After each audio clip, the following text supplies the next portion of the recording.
ओम शांति। आज 20 मार्च के बाबा के महावाक्य है, जिसमें विशेष बाबा ने ब्राह्मण जीवन का फाउंडेशन दिव्य बुद्धि और रूहानी दृष्टि की बात कही है। अगर हम ध्यान से बाबा के एक एक महावाक्यों का सार देखेंगे तो महसूस होता है कि बाबा ब्राह्मण जीवन का फाउंडेशन है ना, दिव्य बुद्धि और रूहानी दृष्टि को क्यों कहते हैं। जैसे ही हम परमात्मा के इस ज्ञान को अपने जीवन में स्वीकार करते हैं तो सबसे पहले हमारी रूहानी दृष्टि बदलती है ना। हम जो पहले सब अपने आप को शरीर देखते थे, फिर दूसरों को भी शरीर देखते थे, दुनिया को देखते थे, धन के पीछे भागते थे, नौकरी धंधे में ही लगे रहते थे और पोस्ट पोजीशन के पीछे भागते थे, तो हमारी रूहानी दृष्टि होना शुरू हो जाती। इसलिए पहले ही दिन पाठ पक्का होता है कि मैं आत्मा हूँ, और जब ये पाठ पक्का होता है कि मैं आत्मा हूँ तो हम दूसरों को भी आत्मा देखना शुरू करते हैं। और आत्मा का कोई जाति, कोई धर्म, कोई भाषा ये तो है ही नहीं। और इसीलिए परमात्मा के इस ज्ञान से जो रूहानी दृष्टि हमें मिलती है, ये रूहानी दृष्टि हमारी वृत्ति को बदलती है और हमारी वृत्ति हमारी कृति को बदलती है। कृति माना कर्म। और जब हमारे जीवन के अंदर जब कर्म बदलते हैं और ये कर्म का प्रभाव जब आत्मा के ऊपर पड़ता है तो उसके जो अनुभव है, उसके अनुभव से हमारी दिव्य बुद्धि काम करना शुरू करती। और इसीलिए बाबा ने कहा दिव्य बुद्धि।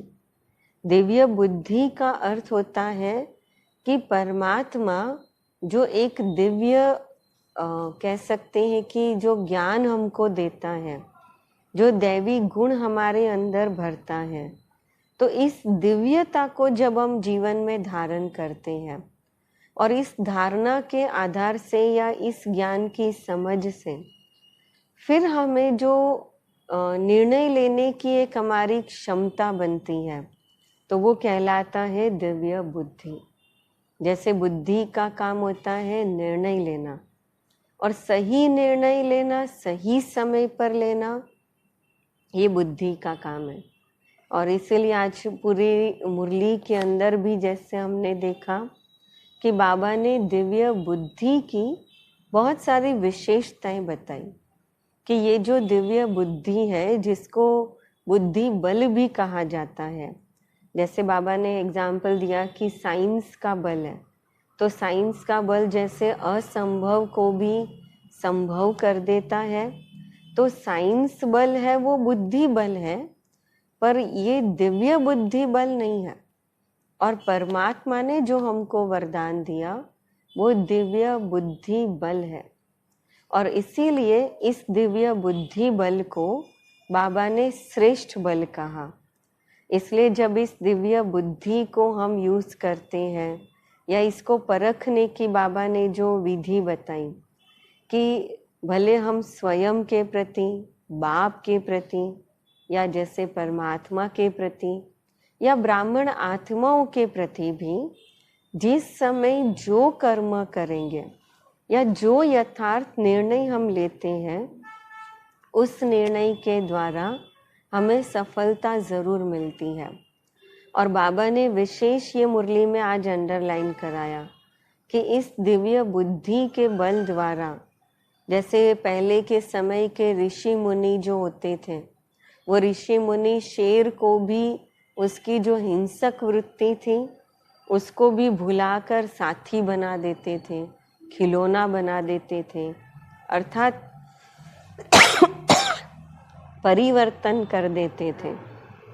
वैसे ही इस दिव्य बुद्धि बल के द्वारा, अर्थात सच्चाई और सफाई के द्वारा, हम अपने माया के संस्कारों को भी परिवर्तन कर देते हैं। और माया जो है वो एक शेर के रूप में नहीं, पर माया विशेष हमारे पास वार करने नहीं, पर वरमाला बनने के लिए आ जाती।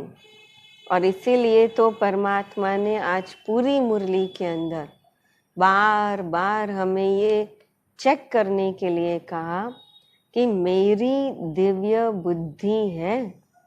इसलिए दिव्य बुद्धि को दूसरे शब्दों में कहा हंस बुद्धि, होली हंस बुद्धि, कि जिसके सामने कंकड़ और मोती दोनों आते हैं, पर वो कंकड़ को छोड़ कर के मोती चुकता है। जिसके सामने क्षीर और नीर माना दूध और पानी दोनों मिक्स हैं, पर वो दूध को ग्रहण करता है, पानी को छोड़ देता है। कितना ऊंचा भाव है और कितनी बड़ी बात है। इसीलिए परमात्मा ने ये भी महसूस कराया कि पहले के समय के अंदर कैसे मंदिरों के अंदर भी लोग जड़ मूर्तियों के सामने भी अपनी सिद्धियां मांगने के लिए जाते हैं। माना कभी ना कभी हमने अपने बुद्धि बल के द्वारा सिद्धियों को भी प्राप्त किया है। सिद्धि का अर्थ होता है जो सोचा वो हुआ। जैसे जादूगर का एग्जाम्पल दिया कि जादूगर जैसे हाथ की सफाई से, है ना, 1 सेकेंड के अंदर कुछ ना कुछ चेंज परिवर्तन कर देता, ऐसे ही बुद्धि बल के द्वारा भी हम सिर्फ अपने जीवन के अंदर परिवर्तन नहीं लाते, पर हम दूसरों के, अनेक आत्माओं के जीवन के अंदर भी परिवर्तन लाने का एक बहुत बड़ा माध्यम बनते हैं। और इसीलिए बाबा ने टीचर्स को याद किया कि बाबा के लिए, परमात्मा के लिए टीचर का अर्थ सिर्फ समर्पित भाई बहनें नहीं, पर टीचर का अर्थ है कि जो आत्माएं हर संकल्प, हर बोल, हर कर्म द्वारा जो निश्चित रूप में हमेशा सेवाधारी बनकर रहती हैं, उनको बाबा टीचर कहता है। और टीचर का सबसे बड़ा कर्तव्य और फर्ज कि वो अपने फीचर से सेवा करें। जैसे कहा कि संगम युग का जो फ्यूचर है वो है फरिश्ता स्वरूप। तो अपने हर बोल के द्वारा, हर कर्म के द्वारा हम उस फरिश्ता स्वरूप को प्रत्यक्ष करें, है ना। जैसे कहा कि भाई वाणी की सेवा तो हम 24 घंटा नहीं कर सकते, 12 घंटा नहीं कर सकते, पर अपने फ्यूचर फीचर्स के द्वारा जो सेवा है, फरिश्ते फीचर्स के द्वारा सेवा, वो तो हम 12 घंटा भी कर सकते हैं और उसमें थकावट तो बिल्कुल कभी नहीं होती। तो हमारा हर समय, हर सेकंड ये 2 वरदानों को याद करते हुए, अगर यथार्थ निर्णय लेते हुए हम कर्म करेंगे तो जीवन में हम जो संकल्प करते हैं उसमें सिद्धि मिलेगी। अगर माया आती भी है, वैसे तो टच भी नहीं कर सकती, फिर भी अगर आती है तो माया वार करने के बदले गले में सफलता की माला बनकर पड़ी रहेगी। और दूसरा, विशेष कर्म करते हुए एक बाप के साथ एकाग्र बुद्धि होकर के हर कर्म में सफलता को भी जरूर प्राप्त करेंगे। अच्छा, ओम शांति।